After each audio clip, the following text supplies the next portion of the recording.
Stage 3 kicked off with Citizens United, which gave the fossil fuel industry the ability to spend unlimited amounts of political money and spend it secretly. This dark money political corruption operation swiftly strangled bipartisanship on climate. Before Stage 3, there were multiple bipartisan climate bills in the Senate, and John McCain ran for president on a legitimate climate platform. All of that was killed by fossil fuel dark money.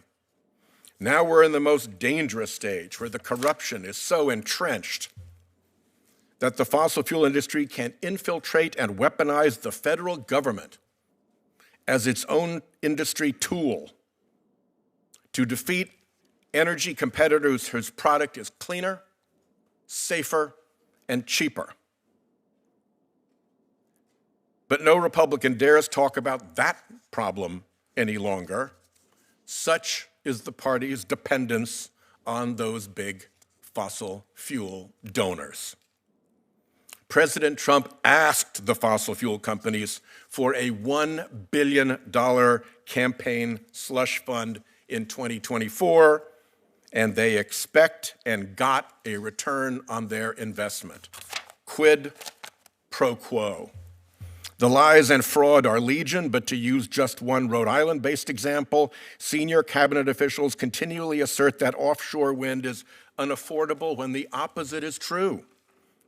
Anyone reading the contract can see that Revolution Wind will bring 9.9 cent kilowatt hours to an 18 cent kilowatt hour grid. The administration's weaponized attacks, rejected as pretextual, went 0 for 5 in federal court, including before a Trump appointee.